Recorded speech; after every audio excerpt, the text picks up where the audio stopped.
जय गुरु जी। जय गुरु जी संगत जी। गुरु जी इस रहमत चैनल पे आप सभी संगत का स्वागत है। आप सभी के सवालों का जवाब आज ये सत्संग है। संगत जी, हम हमेशा महाराज से शिकायत करते हैं कि महाराज सुनते नहीं, लेकिन महाराज भी अपेक्षा करते हैं अपनी संगत से कि हम भी उनकी सुने और हम भी उनकी माने, उनकी कहे अनुसार चलें। आज का सत्संग बहुत खास सत्संग है, क्योंकि ये कहीं ना कहीं आपको समर्पण की भाव जरूर सिखाएगा। कितनी पुरानी ऐसी संगत है जो महाराज के सेवा में 25-25 साल तक उन्होंने सेवा निवृत्त करी है, और उन्हीं से हम सीख पाएंगे कि महाराज को कैसे हम लोग पा सकते हैं, या महाराज जो अपेक्षा अपनी संगत से रखते हैं वो कैसे हम पा सकते हैं। संगत जी, आज का सत्संग है गौरी आंटी का सत्संग। आप सबसे अनुरोध करूंगी इसे पूरा और अंत तक जरूर सुने। चलिए सुनते हैं आज का सत्संग। जय गुरु जी। जय गुरु जी। गुरु जी का अनंतम शुक्राना आज की सेवा देने के लिए। आई हुई सारी संगत को प्रणाम। गुरु जी हमेशा कहते थे सरेंडर करो, कनेक्शन बनाओ। तो देखिए, आज मैं एक अंकल का सत्संग सुनाती हूँ, किशोरी अंकल का। ध्यान से सुन के उसको बाद में भी सोचना कि उन्होंने कैसा सरेंडर किया। उन्होंने 25 साल गुरु जी की सेवा की, और हमें बहुत पुरानी संगत को भी 25 साल तो बहुत लोगों को हो गए गुरु जी से जुड़े। उनमें हमें कितना डिफरेंस है, उन्होंने क्या पाया और हमने क्या नहीं पाया। कंपैरिजन आप बहुत सारी संगत सोच के देखे इस बात को। 2007 में गुरु जी के जाने के बाद मेरी लाइफ में एक प्रॉब्लम आ गई। गुरु जी का मंदिर सुबह से रात तक खुला रहता था, 8 to 8, और मैं पूरा दिन मोस्टली गुरु जी के मंदिर में बैठी रहती थी। कभी कभी हम कुटिया में भी चले जाते थे, तो वहां मेडिटेट करते थे, और कहीं भी जा सकते थे। उस टाइम सब कुछ खुला होता था, और समाधि भी बाद में तैयार हुई थी, कच्ची समाधि पहले बनी थी। तो हम समाधि की परिक्रमा भी करते थे। तो एक दिन वहां पे एक अंकल बैठे हुए थे, एंट्रेंस पे, जहाँ पे मंदिर की एंट्रेंस है, और मैं मंदिर के सामने जो सिटिंग बनी हुई वहां बैठी हुई थी। तो मेरे आगे से एक आंटी निकली, शायद माला आंटी थी। तो मैंने जस्ट ऐसे उनको बोला, मैंने कहा, मैं काफी देर से बैठी हुई थी, 2-3 घंटे हो गए थे मुझे। मैंने कहा, आंटी मुझे अंकल को भेजना मेरे पास, मुझे ना उनसे बात करनी है, सत्संग सुनने है। तो वो बहुत अपसेट सुन गई जिस तरह से मैंने उनको बोला। टीचर, आप इस तरह से कैसे बात कर रहे हो? मैंने कहा, मैं सत्संग सुनना चाहती हूँ उनके, तो आप प्लीज भेज दो उनको। कहती, ऐसे नहीं बोलना चाहिए उनके बारे में, उन्होंने 25 साल गुरु जी की सेवा की है। आप उठो और जाओ और वहां उनके पास बैठ के सत्संग सुनो। अच्छा, मैं चली गई और मैं गई उनके पास, मैंने थोड़े सत्संग सुने, और फिर मैंने उनसे फोन नंबर ले लिया। लेकिन जब मैंने बात शुरू की तो ऐसे ही उन्होंने बताया कि इतने साल थे गुरु जी के पास हो। तो मैंने एक बात उनसे पूछी, मैंने कहा, तो फिर आप वो गुरु जी के शरीर छोड़ते हुए जलंधर वापस चले गए थे। तो मैंने कहा, अंकल आप कब आए यहाँ पे अभी? जैसे, मैं तो सिर्फ गुरु जी के बर्थडे के लिए आया था। 2007 में गुरु जी का बर्थडे बहुत लो प्रोफाइल में किया था सबने, लो की में। बहुत कम लोग थे, कोई सेलिब्रेशन नहीं थी ऐसी ज्यादा। तो मैंने कहा, आप जाओगे कब तक यहाँ पे रुकोगे? तो उन्होंने कहा, जब गुरुजी बोलेंगे चला जाऊंगा, गुरुजी ने बोला इसलिए मैं आ गया। तो मैंने कहा, गुरुजी आपको कैसे बोलेंगे? कहते, जब बर्थडे हो गया गुरुजी का, ये 7 जुलाई की बात की बात है। इसे गुरुजी ने दीवार पे लिखा हुआ था, मैं और मेरे बेटे आए थे, तो जब वो नींद खुली तो दीवार पे सामने लिखा हुआ था, तू अपने बेटे को भेज दे और तू रुक जा। तो किशोरी अंकल ने अपने बेटे को भेज दिया, और वो खुद रुक गए। तो वो सरप्राइज, कैसे भी गुरुजी रिप्लाई देते, मतलब ड्रीम ड्रीम कुछ नहीं था, वहां पे वॉल पे लिखा हुआ था। तो मैंने कहा, अच्छा। तो मैं बड़ी इंप्रेस हो गई उनकी बातों से, उनके सत्संग सुन के, और फिर मैं भूल गई। 2007 हो गया, मैं वापस आ गई यहाँ पे, और उस मीटिंग के बाद मैंने उनको कभी मिली नहीं, बट मैंने उनका नंबर ले लिया था। तो 2011 में मेरा ग्रैंडसन हुआ। तो हमारे वहाँ मुंडन सेरेमनी नहीं होती है। तो मैंने मेरी बेटी को बोला, हरिद्वार चलते हैं और वहां पे मुंडन करा के आ जाएंगे उसके बेटे का। शी सेड, नहीं, मैं जो अंकल गुरुजी का हेड शेव करते थे, मैं उन्हीं से मुंडन कराऊंगी। अच्छा। तो देखो, किशोरी अंकल की एक बार्बर शॉप थी, ये मुझे, खैर सॉरी, मैं स्टार्टिंग में बताना चाहिए था। जो उन्होंने मुझे बताया था बार्बर शॉप थी, तो जब वो गुरुजी उनके पास जलंधर में रोज हेड शेव कराने जाते थे और सुबह 6 बजे जाते थे, लाइन में बैठते थे और पैसे भी दे के आते थे। तो एक दिन गुरुजी ने 3-4 लोग के साथ जाते थे, गुरुजी सेवादार के साथ। तो एक दिन गुरुजी जब लाइन में बैठे हुए थे सुबह 6 बजे, तो एक सेवादार ने ऐसे ही किशोरी अंकल को बोला कि प्लीज इनका हेड शेव पहले कर दो, ये गुरु। तो गुरुजी ने उनका हाथ पकड़ लिया और उसको बोला इसको कुछ मत बता। वो समझ गए कि आगे नहीं बोलना है। और जैसे ही गुरुजी चेयर पे बैठे अपना हेड शेव कराने के लिए, तो गुरुजी ने अपना हेड पूरा स्टोन का कर लिया। उनके 3 रेजर टूट गए, वो नहीं कर पाए, फिर वो छोड़ के खड़े हो गए। तो फिर क्या हुआ कि गुरुजी के आगे जो उन्होंने टावल डाला था, वो टावल से गुरुजी ने अपना मुंह पोंछ लिया एंड इसे चल अब हो जाएगा। तो वो नॉर्मल हेड हो गया फिर। और उन्होंने गुरुजी का हेड शेव किया। और फिर उसी दिन 10 बजे वो गुरुजी के पास गए जलंधर में, डिफेंस कॉलोनी में जहाँ पे गुरुजी रहते थे, 300 डिफेंस कॉलोनी में। और ऊपर गुरुजी थे और नीचे किशोरी अंकल ने जैसे ही गेट पे बेल मारी, किसी को सेवादार को गुरुजी ने कहा जाओ किशोरी आए उसको बुला के लाओ। और संगत जी, जैसे किशोरी अंकल ऊपर गए, गुरुजी ने कहा तू आ गया। इसे हाँ जी, मैं सब कुछ छोड़ के आ गया। दुकान बंद कर दी उन्होंने उसी दिन। आप सोचिए, फर्स्ट डे कैसा सरेंडर किया उन्होंने। उन्होंने कहा जी मैं सब कुछ छोड़ के आ गया। उनके छोटे छोटे बच्चे थे, उन्होंने एक बार सोचा भी नहीं कि उनका क्या होगा, क्योंकि उनको शायद पता था कि ये भगवान है, गुरुजी ने दिखा दिया था। और मैं हमेशा कहती हूँ कि जब प्राइम मिनिस्टर भी कभी अकेले कहीं नहीं जाते, तो गुरुजी अकेले नहीं आए इस धरती पे। वो सारे देवी देवता जो गुरुजी की हेल्प के लिए थे, वो सब ह्यूमन फॉर्म में यहीं आए थे। और उसमें किशोरी अंकल भी है, मुझे ऐसा लगता है। और एक सिंगला अंकल भी है, जोशी अंकल, और भी बहुत होंगे, मुझे बस ये 2-3 ही नाम पता है। तो किशोरी अंकल ने सरेंडर कर दिया उसी दिन। और एक दिन फिर गुरु जी जब दिल्ली आए तो उनको अपने साथ ले गए। तो वो गुरु जी की पूरी सेवा करते थे। आई थिंक जोशी अंकल के घर में रहते थे बसंत कुंज में। और सुबह 6 बजे वहां पे आ जाते थे और शाम को 5 बजे तक गुरु जी की सेवा करते थे। कभी किसी के वो सामने नहीं आए। मैंने उनको 6 साल में कभी एक बार भी नहीं देखा किशोरी अंकल को। और फिर वो मैंने तभी देखा था। तो गुरुजी की मतलब नहलाना मालिश करना सब कुछ वो करते थे पूरा टाइम। तो जब 2011 में मेरी बेटी ने कहा कि नहीं मैं उन्हीं से हेड शेव कराऊंगी, मेरे पास उनका कांटेक्ट नंबर था, मैंने उनको फोन किया। और वो आके उन्होंने कहा हाँ जी मैं कर दूंगा। इसे मैंने 2007 से जब से गुरुजी गए तब से मैंने काम छोड़ दिया है। लेकिन फिर भी आप बोल रहे हो तो मैं कर दूंगा। तो देखिए वो आए, हमने दिल्ली में एक छोटा सा सत्संग रखा था और वो उसमें आए थे और उन्होंने मेरे ग्रैंडसन का मुंडन किया और वो वापस चले गए।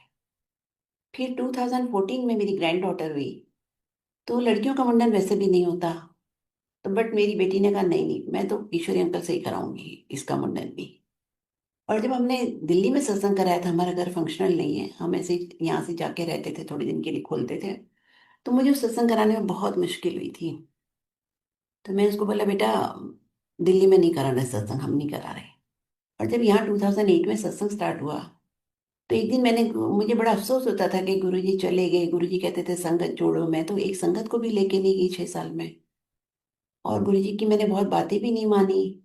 तो ऐसे ही मैंने को एक दिन ड्रीम में गुरुजी ने दर्शन दिए, तो मैंने गुरुजी से कहा गुरुजी चलो एम्बियंस में सत्संग करते हैं हफ्ते में 2 बार। तो गुरुजी ने कहा नहीं नहीं एम्बियंस में नहीं। तो वो बात वहां पे खत्म हो गई। तो मैंने उसको बोला नहीं गुरुजी ने भी मना किया तो अब हम एम्बियंस में सत्संग नहीं करेंगे। देन शी सेड मैं सिंगापुर बुला लेती हूँ। मैंने कहा चलो सिंगापुर, अब हम भी चाहते वो भी चाहते, उसके लिए मैनेज करना मुश्किल होता है। मैंने कहा चलो हम यहाँ पे ट्राई करते हैं बुलाने के लिए उनको। मैंने जैसे ही फोन किया तो ही से हाँ मैं आ जाऊंगा। और संगत जी वो आए। वो कब आए थे 2014 में, तो ही वॉज अबाउट 70। उनका वीजा 70 से ऊपर यहाँ वीजा नहीं मिलता। 2-3 बारी रिजेक्ट हो चुका था। तो मैंने अंकल से बोला मना कर दो उनको कि अब उनका वीजा नहीं लग सकता। तो अंकल ने कहा नहीं लास्ट टाइम ट्राई करता हूँ, बट गुरुजी ने उनको यहाँ भेजना होगा। उसी दिन उनका वीजा मिल गया और वो यहाँ आए। 1 महीने के लिए गुरुजी ने उनको भेजा था, वो मेरे पास आके 1 महीना आए।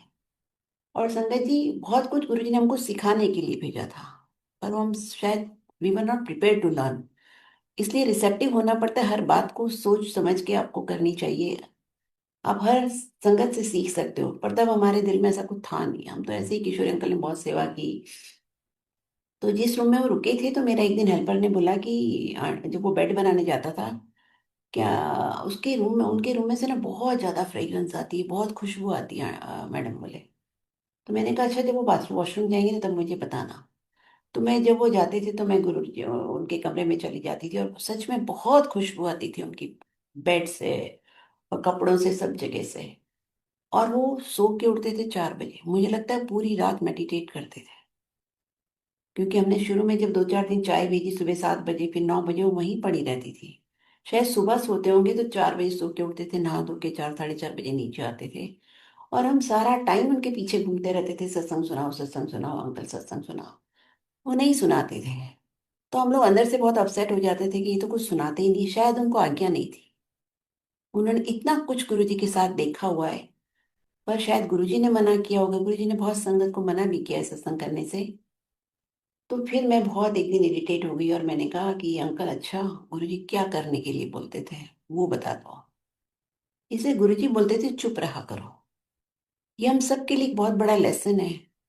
तब मुझे ध्यान नहीं आता, पिछले 1 साल से मुझे बार बार ये ध्यान आता है कि गुरुजी बोलते थे चुप रहा करो, कि ज्यादा बोलने से हमारी बहुत एनर्जी वेस्ट होती है। और हम जो भी गुरु जी से के सत्संग में जाते हैं, पढ़ते हैं, सीखते हैं, शब्द सुनते हैं, जो हम रिटेन करना चाहते हैं एनर्जी, वो हम रिटेन नहीं कर सकते, क्योंकि हमारी सब एनर्जी इधर उधर वेस्ट हो जाती है। और उन्होंने मुझे सिर्फ 3 सत्संग सुनाए पूरे 1 महीने में, जो मैं आपको सुनाती हूँ, क्योंकि किशोरी अंकल 2 साल पहले गुरु जी के पास चले गए। वो अपने ही सत्संग सुनाएंगे। एक सत्संग उन्होंने सुनाया था कि वो समंदर के किनारे पे खड़े हुए थे, और शेषनाग निकलते समंदर से, और किशोरी अंकल को पूछते हैं कि गुरुजी कहाँ है, गुरुजी का घर कहाँ है। तो वो गुरुजी को, वो शेषनाग को गुरुजी का एड्रेस बताते हैं कि यहाँ से लेफ्ट जाओ, यहाँ से राइट जाओ, फिर वहां गुरुजी बैठते हैं। एक सत्संग उन्होंने सुनाया था कि उन्होंने इतनी सेवा की, गुरुजी उनको कभी अपने घर नहीं जाने देते थे। 1-2 साल में जाते थे, और नेक्स्ट डे या कभी फ्यू आवर्स के लिए जाने देते थे बस। टोटल डिटैचमेंट करवा दी गुरुजी ने, उनको पता नहीं था उनका घर कैसे चल रहा है। तो एक दिन उनकी मदर बहुत बीमार हो गई। तो उन्होंने अपने गुरुजी को आके बोला कि गुरुजी, मेरी माँ बहुत बीमार है। तो गुरुजी ने कुछ ऐसा कहा, जो मुझे सेंटेंस याद नहीं है गुरुजी ने क्या कहा, बट वो समझ गए कि मेरी माँ जाने वाली है, उनकी माँ जाने वाली है। तो वो चुप रहे। थोड़े दिन बाद न्यूज आई कि उनकी मदर नहीं रहे, चले गए। तो फिर आके उन्होंने गुरुजी से कहा, गुरुजी, मतलब उनका बेटा उनको फोन करता रहता था कि गुरुजी वो मेरे मदर नहीं रहे, तो मैं जाऊं संस्कार के लिए। तो गुरुजी ने कहा, तू जाके क्या करेगा, तेरा भाई जाएगा कर देगा संस्कार।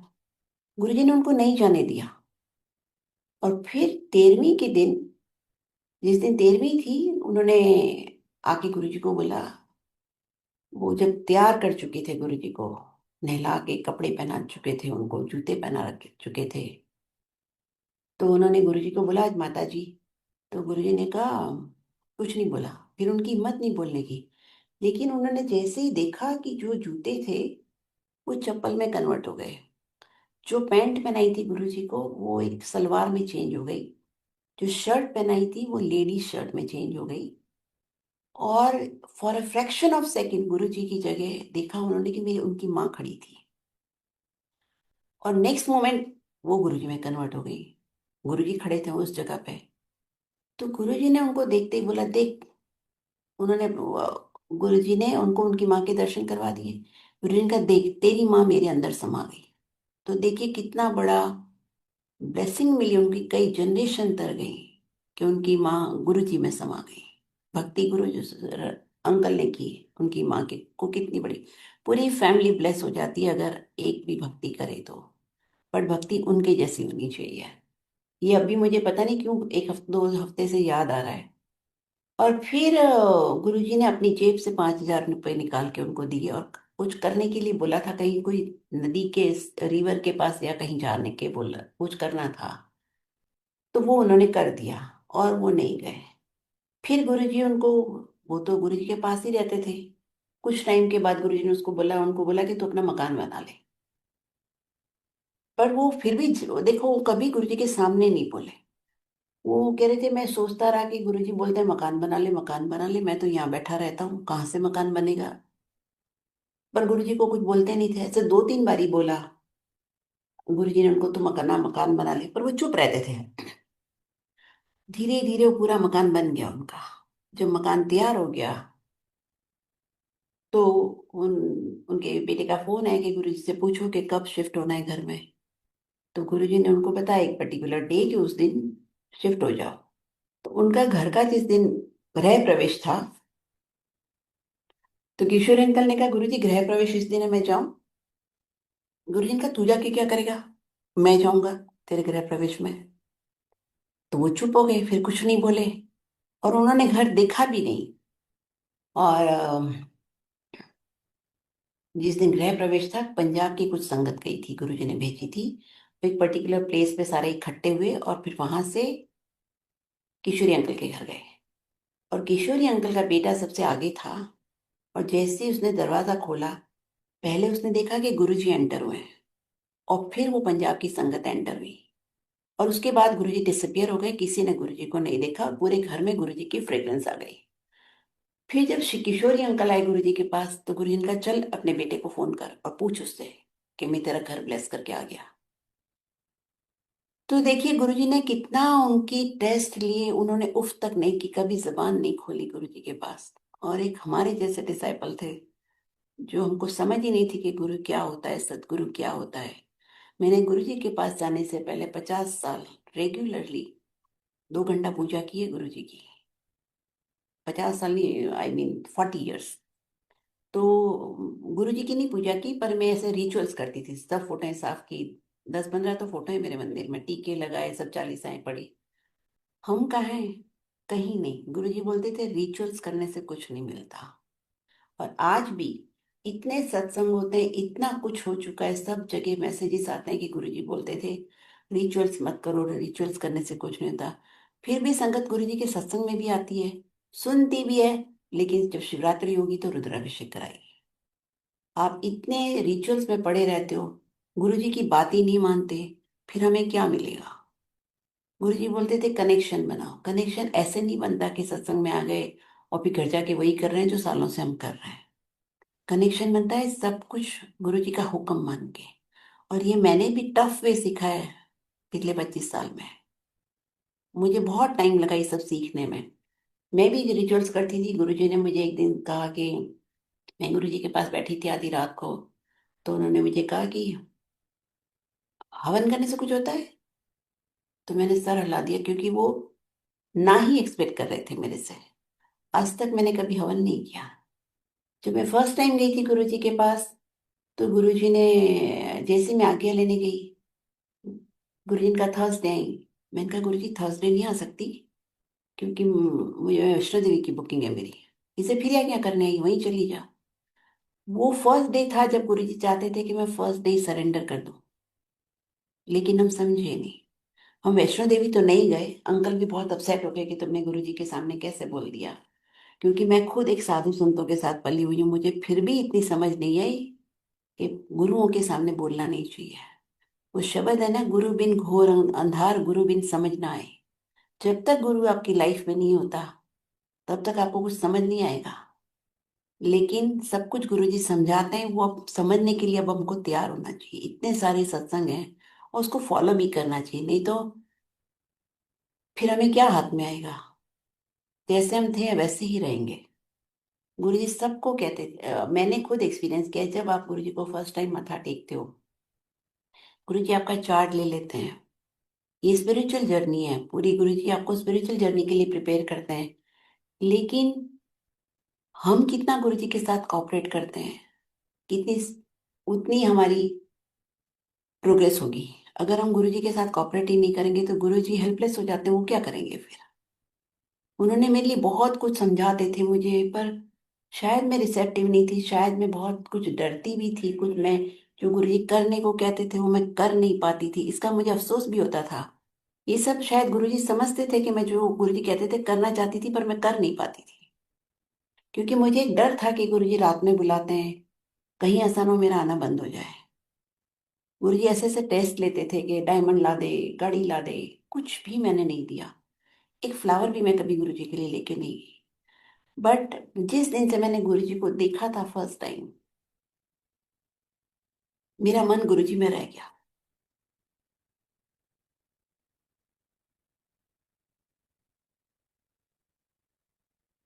आज तक मेरी लाइफ गुरुजी के अराउंड रिवॉल्व करती है, चाहे मैं उनके लिए कुछ करूं या ना करूं।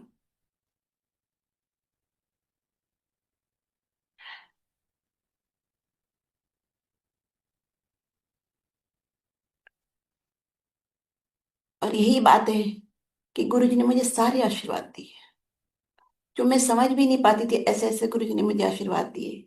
मैं जाके कॉर्नर में बैठी रहती थी, और 6 साल मैंने यही किया है। 2 साल तो गुरुजी मेरे से बात भी नहीं करते थे, और जब उन्होंने बात करनी शुरू की तो इतने प्यार से बात करते थे कि ऐसा लगता था कि बस यहाँ से कहीं जाना ही नहीं है। हर वक्त वहीं मैं बैठी रहती थी। मुझे एक दिन मैं एंटर हुई 8:30 बजे, गुरुजी के ने मुझे देखा, और साथ में मेनका गांधी बैठी हुई थी। तो मेनका गांधी ने मुझे देखते ही बोला, गुरुजी आ गई फिर से, ये रोज रोज यहीं बैठी रहती है, इसका हस्बैंड इसको छोड़ देने वाला है। तो गुरुजी ने स्लाइटली टर्न होके देखा कि किसके लिए बोल रही है। और जब उन्होंने मुझे देखा तो गुरुजी ने कहा, इन दोनों को मैं अपने पास रखने वाला हूँ। और देखिए कितनी बड़ी ब्लेसिंग थी। लेकिन मैंने उनको थैंक यू नहीं बोला। मैंने सोचा ये कैसे मुझे अपने पास रखने वाले हैं, मैं तो यहाँ छोड़ के आने वाली नहीं वहां से। और हमने कभी सोचा भी नहीं था कि गुरुजी इस तरह से चले जाएंगे। तो गुरुजी की बातें समझ में नहीं आती इतनी जल्दी, पर आप ध्यान लगा के समझो, समझने की कोशिश करोगे। मैंने कभी समझने की कोशिश भी नहीं की थी जब तक गुरुजी फिजिकली थे, क्योंकि मैं 24 आवर्स गुरुजी गुरुजी करती थी। गुरुजी ने मुझे एक दिन कहा भी था कि गुरुजी गुरुजी करते हो, गुरुजी बोलते हैं तो सुनते नहीं हो। जितना मर्जी आप गुरुजी गुरुजी करो, जितना मर्जी आप सत्संग अटेंड कर लो, जितना मर्जी आप मंदिर जाओ, जब तक गुरुजी की बात नहीं सुनोगे, गुरुजी जो आपके लिए कह रहे हैं, तब तक आपका कुछ नहीं होना। गुरुजी सरेंडर खुद करवा लेंगे। वो कैसे करवाते हैं? मेरा सरेंडर देखो, गुरुजी ने 19 में करवाया। कितनी मतलब टफ जर्नी रही है मेरी। पर मैंने, मेरे बच्चों ने कभी गुरुजी से कुछ मांगा नहीं। गुरुजी हमेशा कहते थे, मांगा मत करो, मांगा मत करो। तो हाँ, क्योंकि अगर आप मानते हो कि भगवान है तो उनको सब कुछ पता है, और किसके लिए क्या करना ये भी उनको पता है। गुरुजी चाहते तो कोविड भी रोक सकते थे, गुरुजी चाहते तो आज मिडिल ईस्ट में जो वॉर है वो भी रोक सकते हैं। हमारे कहने से कि गुरुजी सब ठीक कर दो, ठीक कर दो, ठीक कर दो, उनको जो करना है वही करने वाले हैं। मेरी बेटी को ठीक कराने गई थी मैं, उन्होंने नहीं किया अपने सामने। 2007 तक उन्होंने नहीं किया। मैं गई थी 2001 में, क्योंकि उनको पता था कि जैसे ही मैंने ठीक कर दिया ये लोग आना बंद कर देंगे, और हम कई जन्मों के लिए गुरुजी को खो देते। देखिए, इसी उम्मीद में कि कभी ना कभी तो ठीक हो जाएगी, सबका काम हो जाता है, मैं गुरुजी के पास जाती रहती थी, और वहीं बैठी रहती थी जब भी जाती थी। और जब मैंने सिर्फ एक बार ही गुरुजी को कहा था, गुरुजी, गुरुजी ने मुझे अपने रूम में बुलाया। मैंने कहा, गुरुजी ये तो ठीक नहीं हुआ। तो गुरुजी ने कहा, मैंने कोई दुकान खोल रखी है। और उन्होंने कहा, ये तो ठीक हो ही जाएगा। बट जो उन्होंने नहीं कहा, इन बिटवीन लाइंस जो थी, वो गुरुजी कह रहे थे अभी तो बहुत कुछ ठीक होना है। और सब कुछ गुरुजी ने धीरे धीरे ठीक किया। लेकिन गुरुजी के जाने के बाद, अगर आपका काम यहाँ नहीं हो रहा, तो दुनिया में कहीं भी आपका काम नहीं होगा। इनको छोड़ के कहीं भी दूसरी जगह नहीं हम लोगों के लिए। तो इसलिए हमको जो गुरुजी कहते हैं वही करते हैं। और गुरुजी कुछ कहते भी नहीं थे। गुरुजी सिर्फ ये कहते थे कि सत्संग में बैठो, आओ, शांति से बैठो, फोन मत देखो, और आप नई संगत जोड़ो, गुरुजी का पाठ करो। एक दिन मैं गुरुजी के पास बैठी थी, मैंने कभी पंजाबी सुनी नहीं थी गुरुजी के पास जाने से पहले। तो गुरुजी ने मुझे, साइड बोर्ड पे बैठे थे, मुझे कई तरह, मैं गई, कहते ध्यान से सुन, ध्यान से सुन। और वो लाइन थी, अपने बराबर राज सुन, रोज सोना भी दान करो, that is also not equal to नित्य। मतलब नित्य मतलब सुबह शाम पाठ करना ही चाहिए हमको। और मैं तो रेगुलर पूजा करती थी पहले, तो पूजा तो गुरुजी ने छुड़वा दी मेरी, रिचुअलिस्टिक।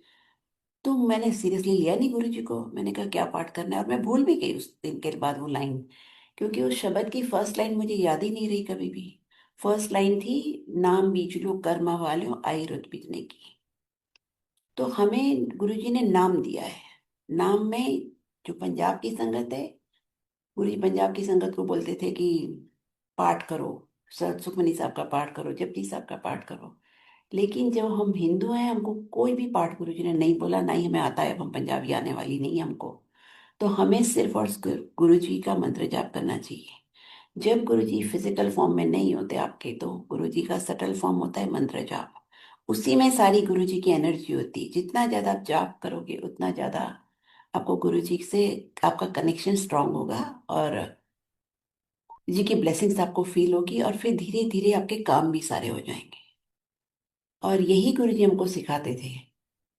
मैं हमने तो कभी मांगा नहीं, क्योंकि देखिए ना मांगने पर भी गुरु जी कहते थे ना, एक कनेक्ट होता है तो सबका कल्याण हो जाता है।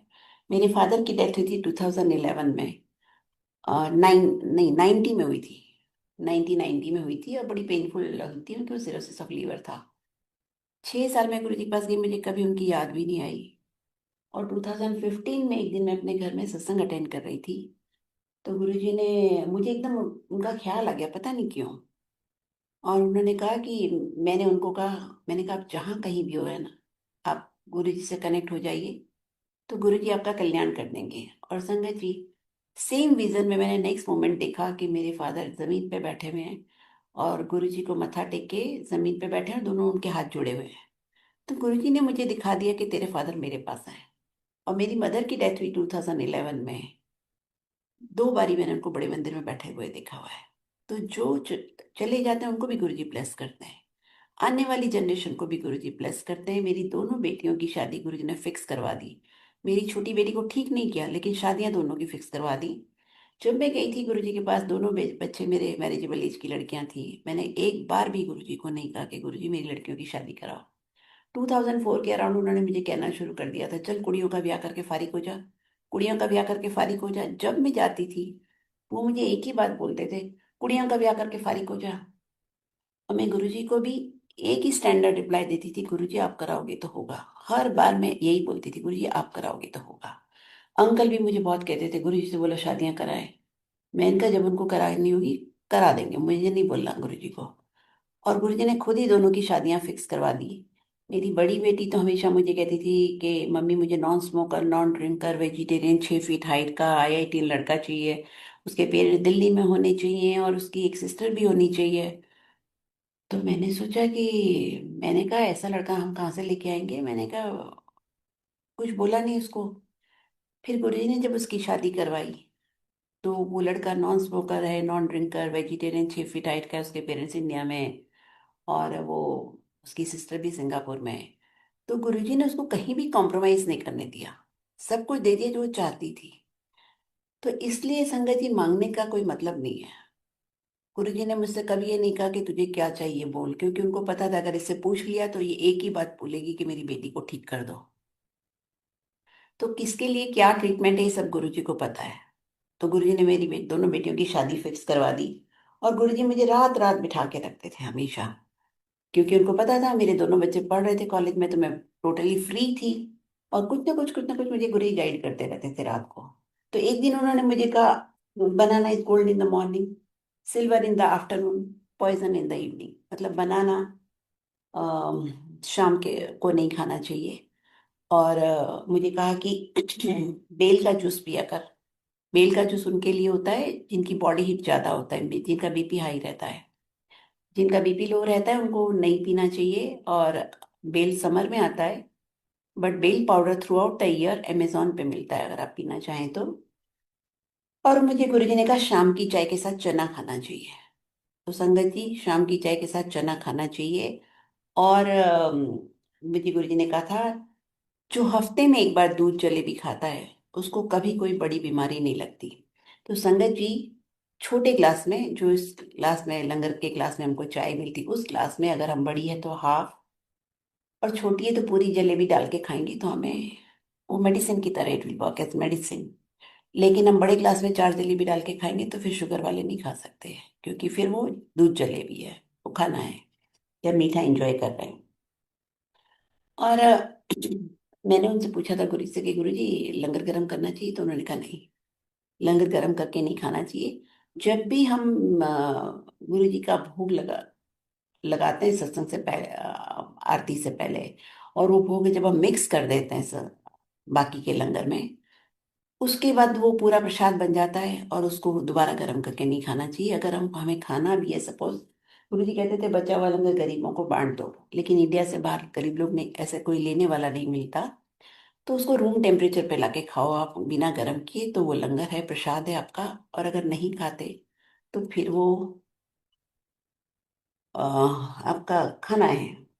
और जो भी आप लंगर खाते हो, स्पेशली आजकल बड़े बड़े सत्संग होते हैं, लोगों घरों में भी बहुत सारी संगत होती है, तो या तो हेल्पर्स बनाते हैं या केटरिंग होती है, तो उनमें इतनी श्रद्धा नहीं होती जितनी आप में होगी। तो वो लंगर जब आप मिक्स कर देते हो, प्रसाद तो बन जाता है, लेकिन जब भी हम लंगर खाएं हमको लंगर मंत्र जाप करते करते खाना चाहिए, या चुप रह के खाओ। लेकिन मैंने बहुत जगह देखा है कि जो रिश्तेदार और मैं फ्रेंड्स साथ में बैठते हैं, वो पूरी घर की रामायण पढ़ते रहते हैं और लंगर खाते रहते हैं। वो बिल्कुल नहीं करना चाहिए, नहीं तो फिर आपने सब वहीं जीरो कर लिया। यही है ना, हम पॉजिटिव के साथ जीरो, नेगेटिव करके जीरो करते रहते हैं उसको। जब हम सत्संग में जाते हैं इतनी पॉजिटिव एनर्जी लेके आते हैं रात में अपने घर से, मंदिर से, सत्संग से, और उसको हमको रिटेन करना चाहिए। और उसकी जगह क्या होता है, हम घर आके टीवी देखते हैं घंटा। आजकल तो वॉर की न्यूज इतनी आ रही, तो प्लस माइनस हमारा बैलेंस जीरो होता रहता है। आप देखिए गुरु किशोरी अंकल को जब भी मैं याद करती हूँ कि ना उन्होंने कभी घर की से बातें की, ना रिश्तेदार छुड़वा दी गुरु जी ने उनके, ना उनके कोई फ्रेंड्स थे, वो उनको अकेले रखा हुआ था गुरु जी ने अपने पास। आप एबीसी करना इसीलिए गुरुजी बोलते थे छोड़ दो। घर से निकलो तो मंदिर तक जब जाओ या कहीं भी सत्संग तक जाओ, या तो सत्संग करते जाओ, पर घर की एटलीस्ट बातें करते मत जाओ। लोगों की बातें करते करते मत जाओ, नहीं तो फिर जाना ना आना सब बराबर हो जाता है। गुरुजी देखिए, एक बार क्या हुआ था कि गुरुजी ने मुझे कहा कि मेरे अंकल ने मुझे कहा कि गीता पढ़ो, क्योंकि गीता ना मुझे कहीं लेक्चर सुनाना था, गीता का एक लेसन प्रिपेयर करना था, पार्ट एक चैप्टर उसका। तो मैंने कहा मैं गुरुजी से पूछूंगी। तो अंकल ने कहा ऐसी बात गुरुजी से पूछोगी कि गीता पढ़ने के लिए क्यों गुरुजी मना करेंगे। पता नहीं क्यों मेरे दिल में आया, और जब मैं गुरुजी के पास गई नेक्स्ट ट्रिप में, तो मैंने कहा गुरुजी गीता पढ़ूं मैं। उन्होंने कहा नहीं। मैंने कहा गुरुजी रामायण पढ़ूं। तो उन्होंने कहा नहीं, क्योंकि हम पहले बहुत अखंड रामायण के पाठ कराते थे, 24 घंटे वाले पाठ। एक भी लाइन समझ में नहीं आती थी, नॉन स्टॉप ऐसे पढ़ते थे कि बस 24 घंटे में खत्म करनी कैसे भी। तो ऐसी पूजाओं का कोई मतलब नहीं होता। वो तो सब बाद में गुरुजी ने समझाया, पर हमने किया सब बहुत ऐसा नाटक। तो मैंने कहा गुरुजी मैं रामायण पढ़ूं, तो गुरुजी ने कहा नहीं। तो गुरुजी ने कहा शिव पुराण पढ़ा करो। तो मैं शिव पुराण पढ़ती हूँ, और एक गुरुजी सबको बोलते थे शिव पुराण पढ़ने के लिए। अगर आपको टाइम नहीं है तो एक, वैसे एक चैप्टर पढ़ना चाहिए। आपको टाइम नहीं है तो एक पेज पढ़ लो। और बिल्कुल ही टाइम नहीं, घर में बहुत केओस है, इन लॉज भी साथ में हैं, बच्चे भी परेशान कर रहे हैं, एक पैराग्राफ पढ़ के छोड़ दो। आप खुली रखो, उसके ऊपर कपड़ा डाल के खोला, एक एक पैराग्राफ पढ़ा और छोड़ दिया। उतना भी टाइम नहीं तो एक लाइन पढ़ के बंद कर दो, लेकिन पढ़नी जरूर चाहिए। जो गुरुजी ने कहा है उनका हुक्म जरूर मानना चाहिए। मुझे जाना था अहमदाबाद में, गुरुजी की बातें मैं, जैसे गुरुजी, मैंने कहा ना कि हम लोग 100% कहाँ गुरुजी को मानते थे तब, मानते थे बट मैं कर कर नहीं पाती थी। गुरुजी ने मुझसे कहा तू ना, मैंने कहा गुरुजी मैं अहमदाबाद जा रही हूँ। इसे तू जाके क्या करेगी अहमदाबाद, उनको बुला यहाँ पे, तेरे घर में शादी है। तो मैंने कहा अच्छा गुरुजी ठीक है। तो मैंने अपनी मम्मी से कहा मैं नहीं आ रही। मैंने ये नहीं बोला कि गुरुजी ने मना किया है, मैंने कहा मम्मी मैं नहीं आ रही। तो मेरी मम्मी ने कुछ ऐसा कहा कि, मैंने कहा अच्छा। तो फिर मैंने जाके गुरुजी से कह दिया, मैंने कहा गुरुजी जाना पड़ेगा। नेक्स्ट डे मैंने गुरुजी से कहा जाना पड़ेगा। तो आप नहीं सुनोगे तो, गुरुजी कुछ नहीं बोलते थे उससे आगे। गुरुजी ने फिर मुझे कुछ नहीं कहा, मैं चली गई अहमदाबाद। मैं अहमदाबाद चली गई तो नेक्स्ट डे, 2 ही दिन के लिए गई थी मैं। और नेक्स्ट डे सुबह सुबह जैसे मैं रात को पहुंची, सुबह उठी तो 3 सेंट्स मेरे घर में आए, साधु। एक प्रमुख स्वामी जैसे लग रहे थे, जो स्वामीनारायण मंदिर उस सेक्टर के स्वामी हैं। एक और स्वामी थे, दो हमारे वरांडे में चेयर्स थी, दोनों बैठ गए, और एक गुरु जी थे। मैंने तब गुरु जी को पहचाना नहीं, और मैं एकदम ब्लैंक हो गई तीनों को देख के। और गुरु जी ने सर से पैर तक एक सैफरन कलर का चोला पहना हुआ था। इवन सर भी पूरा कवर था उनका और कहीं कोई बॉडी पार्ट, फिंगर भी नहीं दिख रही थी। और मैं गुरु जी के पीछे खड़ी थी, लेफ्ट शोल्डर के पीछे। और जो स्वामी बैठे हुए थे, तो उन्होंने कहा कि मेरा भाई सामने आ गया एकदम से ना, सुबह उठ के देखने के लिए कि कौन आया है। तो गुरु उन तीनों ने ना मेरे भाई को बाहर भेज दिया, कहते हमको 1 किलो घी चाहिए, जाओ लेके आओ। सुबह सुबह 6 बजे वो घी ढूंढने गया। तो और तब तक वो शायद, जब तक वो वापस आया तब तक वो रुके भी नहीं, जा चुके थे। तो जो स्वामी हेल्दी वाले थे ना, उन्होंने मुझसे कहा, जो बैठे हुए थे, कि गुस्सा मत करना। और देखिए संगत जी, इतना ही उन्होंने बोला और तीनों गायब। कुछ भी आगे पीछे उन्होंने नहीं बोला। और मैं बहुत टाइम के बाद सोचती रही कि जब कोई आपके घर में एंटर होता है, तो वो आने वाला इंसान आपके सामने होता है। तो मैं गुरु जी के पीछे कैसे पहुंच गई, ये सब मेरी समझ में आज तक नहीं आता। ऐसे गुरु जी मुझे बहुत बारी दर्शन देते थे, पर हर बार मेरी समझ नहीं आता। आपको जब हो जाता है तभी समझ में आता है। तो चलो, फिर भी मुझे गुरुजी एक बहुत बड़ा मैसेज दे के गए कि गुस्सा मत करना, क्योंकि आगे मेरी लाइफ में जो होने वाला था गुरुजी को पता था। और मुझे वैसे भी थोड़ा गुस्सा ज़्यादा आता था पहले। बट मैं बहुत कोशिश करती थी, उसके बाद जब भी मुझे गुस्सा आता था मैं कहती थी सॉरी गुरुजी, आपने कहा था। पर फिर आ गया, लेकिन कितनी बारी सॉरी। ये सब हमको खुद प्रैक्टिस करनी पड़ेगी। लेकिन अगर हम गुरु जी का पाठ करेंगे, मंत्र जाप करेंगे, शब्द सुनेंगे, तो धीरे धीरे हमारी नेगेटिविटी हमारी एफर्ट के बिना ही धीरे धीरे कम हो जाएगी अपने आप ही। हमें पता भी नहीं चलेगा। गुरु जी आपका टोटली आपको ट्रांसफर कर देते हैं, आपको पता भी नहीं चलता, अगर आप उनके ऑरा में रहोगे तो। इसलिए हर रोज सुबह शाम थोड़ा थोड़ा बैठ के 5 10 15 मिनट जरूर पाठ करना चाहिए। तो आपको कोई करना नहीं पड़ेगा, एफर्टलेसली सारी आपकी नेगेटिविटी कम होती चली जाएगी। आपको खुद ही लगेगा कि पहले जैसे नहीं रहे हम। वो गुरु जी करते हैं, बट आपको थोड़ा ध्यान से पाठ जरूर करना पड़ेगा। और गुरु जी इसलिए सबका ध्यान रखते हैं, सबके लिए गुरु जी की प्लानिंग है। गुरु जी सबको आशीर्वाद देते हैं, और कि कभी ना कभी तो आपका काम हो ही जाएगा। गुरु जी इतनी इनर स्ट्रेंथ देते हैं कि जब हमारा क्राइसिस पीरियड भी चलता है, कि हमारे जब कर्म काटने का टाइम आता था, गुरु जी कहते थे 90% माफ, 10% भुगतना पड़ेगा। मैं आपको एक एग्जांपल बताती हूँ कि मेरा ब्रदर है, गुरु जी के पास आया था। और 2 4 बारी गया गुरु जी के पास, और उसको ना एक फाइनेंशियल क्राइसिस था बहुत बड़ा। तो गुरु जी ने उसको एक उपाय बताया, और उसका फाइनेंशियल प्रॉब्लम सॉल्व हो गया।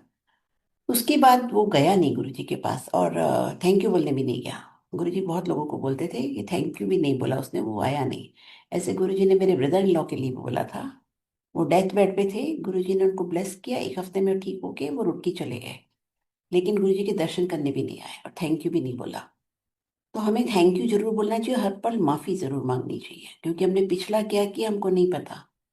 और हमेशा गुरु जी को प्रे करोगे, गुरु जी आगे गलतियां ना हो, ऐसा आशीर्वाद दो। क्योंकि हम ह्यूमन बीइंग है, इंसानों से गलतियां होती रहती हैं। तो मेरे भाई जब गए, तो टू गुरु जी के जाने के बाद 2008 में उसको माउथ कैंसर हो गया। जैसी उसकी रिपोर्ट पॉजिटिव आई, थर्ड डे उसकी सर्जरी हो गई। 2008 से आज तक वो बिल्कुल ठीक है। बट वो फिजिकली बहुत वीक है, क्योंकि सॉलिड्स खा नहीं सकता वो बिल्कुल भी। और दूसरी बात, उसको 2016 में एक ब्रेन ट्यूमर हो गया। और जब ब्रेन ट्यूमर हो गया, तो आ, मैं सब शॉर्ट में दिखा रही हूँ आपको कि वो बेनाइन था, नॉन कैंसरस था। तो उसको डॉक्टर ने बोला इसकी सर्जरी नहीं हो सकती, क्योंकि वो फिजिकली बहुत वीक है। और एज भी होगी 70 में, बोले सर्जरी नहीं हो सकती। तो ऐसे ही कितने लोग बोले 20 25 साल निकाल लेते हैं, आप इनकी सर्जरी मत कराओ, क्योंकि सर्जरी में बहुत चांसेस है कि उसको पैरालिसिस हो जाता। तो हमने सर्जरी नहीं करवाई हमारे घर वालों ने। लेकिन फिर उसके बाद क्या हुआ, उसको एक बार ही ना लेफ्ट टाइम में पैरालिसिस हो गया। ये मैंने लाइफ में फर्स्ट टाइम सुना है कि आईज में भी पैरालिसिस हो जाता है। ट्रीटमेंट से 6 महीने में ठीक हो गई, फिर उसकी राइट आई में पैरालिसिस हो गया। और वो भी ट्रीटमेंट से 6 महीने में ठीक हो गया।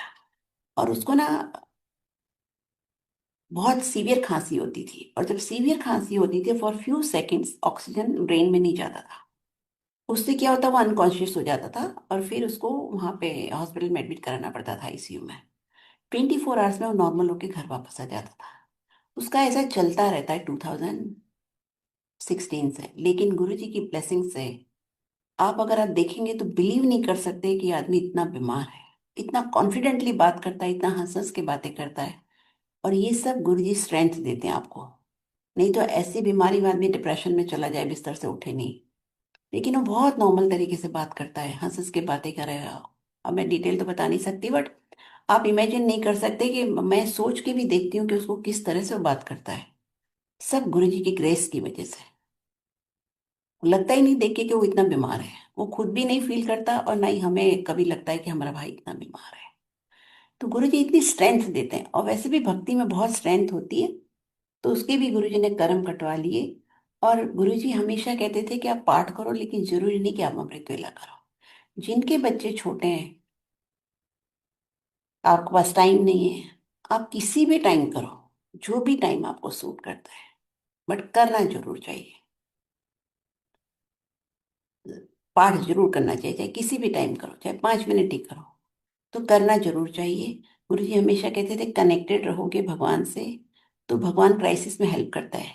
आपको डे टू डे लाइफ में ऐसे आपको उनकी ब्लेसिंग्स नहीं नजर आएगी, पर जैसे मैंने बताया मेरे ब्रदर का, जब क्राइसिस पीरियड होता है तब आपको समझ आती है। और मैं गुरु जी से 25-20 साल से कनेक्टेड थी। 19 में देखी मेरे लंग्स फेल हो गए, और गुरु जी ने मुझे न्यू लाइफ दी। गुरु जी ने 2 बारी मेरा नाम चेंज किया। मुझे गुरु जी की समझ नहीं थी। एक बारी फर्स्ट टाइम मुझे गुरु जी ऐसे ही बैठी हुई थी मैं रात को, और गुरु जी ने कहा मैं तेरा नाम मीरा रख देता हूँ।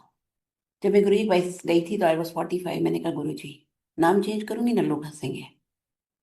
मेरे बोलने की जरूरत भी नहीं थी, मुझे तब पता ही नहीं था कि गुरुओं के सामने बोलते ही नहीं, क्योंकि हम साधु संत तो हमारे घर में आते थे, हम बहुत हंस हंस के बातें करते थे, तो मुझे वो भी ऐसे ही लगते थे। तो मैंने जवाब दे दिया उनको, तो कुछ नहीं बोले। फिर उन्होंने मुझे 2006 में नया नाम, इसने मुझे नया नाम दिया, और गुरु जी और मैं बैठे थे, तो उन्होंने कहा मैं तेरा नाम गौरी रख देता हूँ। पता नहीं मैं उस टाइम बोली नहीं, लेकिन मैंने एक्सेप्ट भी नहीं किया गुरु जी का नाम।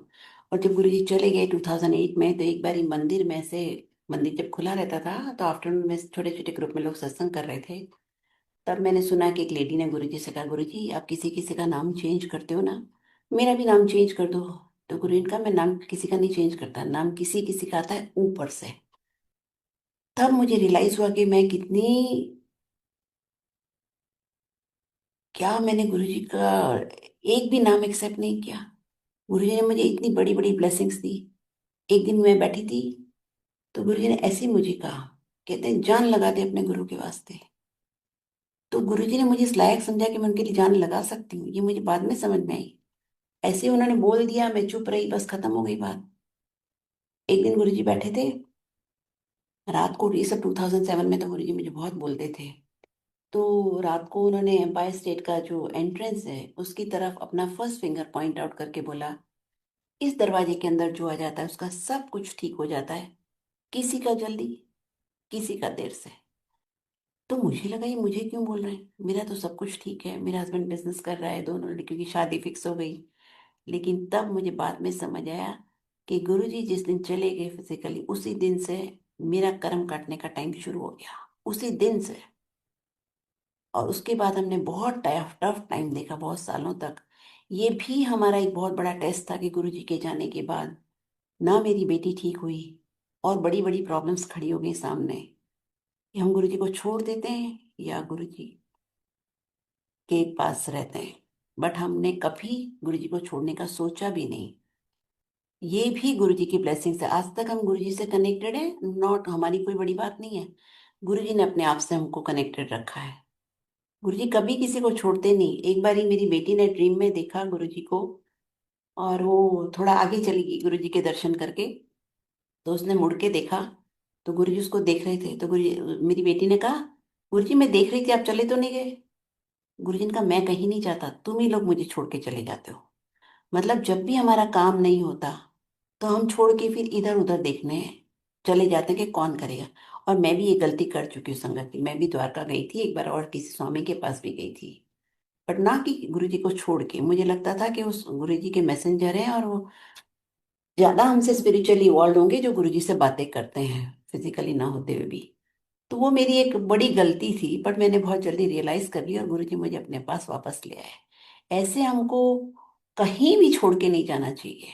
अगर जो काम गुरु जी नहीं करेंगे हमारा कोई भी नहीं करेगा और कहीं भी नहीं होगा। गुरु जी से कनेक्टेड रहो, पाठ करो। गुरु जी खुद ही आपको दर्शन दे के आज देखो पूरे दुनिया में सत्संग हो रहे हैं। हर संगति मान के सत्संग कर रही है या जुड़ी हुई है कि गुरु जी भगवान है। तो नई संगत भी इक्वली ब्लेस्ड है। बट सरेंडर फिर किशोरी जी अंकल जैसा होना चाहिए कि ये नहीं कि हम सत्संग से निकले फिर सीधा पिक्चर देखने चले गए। मैंने एक उसमें स्वामी का लेक्चर सुना था कि जब आप ऐसी पिक्चर देखते हो जिसमें बहुत ज्यादा वायलेंस होता है या ऐसा टीवी सीरियल कोई देखते हो, तो आपका पूरे महीने की प्रेयर जीरो हो जाती है। मेडिटेशन करते हो जो भी करते हो पाठ सब जीरो हो जाता है। मैं भी जब गुरुजी ने मुझे कहा था ऑफिस जाया कर, जब गुरुजी फिजिकल फॉर्म में थे गुरुजी ने कहा ऑफिस जाया कर। मैंने कहा ऑफिस गुरुजी? मैं कहा गुरुजी ऑफिस तो मैं जाके क्या करूंगी क्योंकि वहां तो आर्किटेक्ट्स इंजीनियर्स लगे हैं, मेरा वहां कोई काम नहीं है। मैंने गुरुजी को जवाब दे दिया, गुरुजी कुछ नहीं बोले। फिर जाते जाते 2006 में गुरुजी ने मुझे कहा ऑफिस जाया कर 2 घंटे के लिए, वॉक किया कर आधा घंटा। और भी मुझे बहुत सारी बातें गुरुजी समझा के गए थे, बहुत ही प्यार से हर बात समझा के गए थे। बट ये बता के नहीं गए कि वो बस वो जा रहे हैं। एक दिन गुरुजी बैठे थे, मुझे गुरुजी ने कभी कहा था कि मैं तुझे पंजाब लेके जाऊंगा। और गुरुजी बैठे थे और उन्होंने मुझे कुछ कहा, याद नहीं मुझे क्या कहा। मैंने कहा गुरुजी मेरी लड़कियों की शादी हो जाए तो मैं आपके साथ चलूंगी। तो गुरुजी ने बहुत धीरे से नीचे देख के कहा नहीं, जाना है, बहुत देर हो गई है। मुझे नहीं पता था कि गुरुजी इस तरह से जाने के लिए बोल रहे थे। तो हमको गुरुजी की बातें नहीं समझ में आई, गुरुजी चले गए। अब अफसोस होता है काश पता होता, या हमने इमेजिन भी नहीं किया कि इतने यंग गुरुजी हैं, हमारी लाइफ टाइम तक तो रहेंगे ही रहेंगे गुरुजी। लेकिन ऐसा हुआ नहीं, गुरुजी को फॉर ग्रांटेड नहीं लेना चाहिए। हमें बहुत देर से समझ में आई है। और आज भी गुरुजी को मैं बता रही हूँ कि गुरुजी के जब गुरुजी फिजिकली थे तो एक दिन क्या हुआ कि मेरी मुझे थायराइड हो गया। तो मैं एक्सेप्ट करने को तैयार नहीं थी कि मुझे थायराइड कैसे हो सकता है, मैंने तो लाइफ में कोई मेडिसिन ही नहीं ली। तो मेरी सिस्टर ने बोला मेडिसिन तो लेनी पड़ेगी। तो मैं मेडिसिन लेके और फिर यहाँ पे वापस आ गई। जब मैं यहाँ आई, मेरे हमारी फ्रेंड डॉक्टर है, मैंने कहा देखो अंकल मुझे थायराइड हो गया तो मुझे मेडिसिन लेनी पड़ेगी सर। हाँ कभी ना कभी तो लेनी पड़ेगी पर आप रुक सकते हो 1-2 महीना। तो मैंने नेक्स्ट डे से मेडिसिन बंद कर दी। मैं गुरुजी के पास गई, 1-2 महीने में मैं जाती रहती थी। तो मैंने कहा गुरुजी मुझे ना थायराइड हो गया। तो गुरुजी कहते वो जा तुझे कोई बीमारी नहीं है। और संगत जी इसका मतलब मुझे कोई बीमारी कभी नहीं होनी चाहिए थी। उसके बाद तो मैंने थायराइड की मेडिसिन ली नहीं। ये 2005 के अराउंड की बात है, 15 में मुझे फिर से थायराइड वो हो गया। क्योंकि तब तक मैंने गुरुजी का कोई बात नहीं मानी थी, ना पाठ शुरू किया, कुछ नहीं किया था मैंने गुरुजी के लिए। तो गुरुजी की असीम कृपा है मेरे ऊपर जो गुरुजी ने मुझे अपने आप से जोड़ के रखा। और मैंने कहा ना जब पहले दिन सरेंडर कर दो सब कुछ माफ है। कि गुरुजी ने आपकी ट्रेनिंग टफ होती चली जाती है जब आप कोऑपरेट नहीं करते गुरुजी के साथ। वो फकीर में एक लिखा हुआ है कि God is all merciful but path is merciless. फकीर जरूर पढ़नी चाहिए। तो ऐसे मेरी फाइनल ट्रेनिंग गुरुजी ने 2019 में की। उन्होंने 19 में मेरे से सरेंडर करवाया जब मैं बहुत बीमार हो गई थी और मेरे लंग्स फेल हो गए थे। गुरुजी ने मुझे न्यू लाइफ दी। वो एक अलग बहुत बड़ा सत्संग है, मैं नेक्स्ट टाइम सुनाऊंगी। अब आज मैं यहीं आप सबसे आज्ञा लेती हूँ। और जिनके छोटे बच्चे हैं, उनको कभी नहीं जाना चाहिए बच्चों को घर में छोड़ के, जब तक कि बच्चे आपको एक्सप्लेन करने ना लायक हो जाए कि आपके पीछे मेड ने कैसे बिहेव किया। और इसी तरह बड़ों को भी छोड़ के नहीं जाना चाहिए। गुरु जी कहते थे माँ बाप की सेवा करो, वही गुरु सेवा है। तो आजकल तो घर में भी हो सकता है, घर में भी एक प्लेलिस्ट लगा के बैठ जाओ और चाय प्रसाद लेके बैठ जाओ, पूरा सत्संग आप अटेंड कर सकते हो घर में ही। तो इसी मैसेज के साथ और ज्यादा से ज्यादा पाठ करना चाहिए, चलते फिरते मंत्र जाप किया करो। गुरु जी से आज्ञा लेती हूँ, मैं आप सबसे आज्ञा लेती हूँ। कोई भी गलती हो तो माफ कर दीजिए प्लीज, मुझे इतना सत्संग भी करना मुझे गुरुजी ने सिखाया है, बट कभी कभी गलतियां हो जाती हैं। जय गुरुजी। शुक्राना गुरु महाराज, बहुत बहुत शुक्राना। Thank you so much aunty, इतना प्यारा और इतना भावपूर्ण सत्संग सुनाने के लिए और हम सभी संगत का मार्गदर्शन करने के लिए। उम्मीद है आज के सत्संग के माध्यम से संगत जी आपके बहुत सारे अनसुलझे सवालों के जवाब जरूर मिले होंगे, क्योंकि यही कोशिश रहती है कि पुरानी संगत के माध्यम से हम गुरु महाराज को और अधिक जान पाएं, उनके और अधिक करीब आ पाएं। इसी कामना के साथ जय गुरु जी। शुक्राना गुरु महाराज।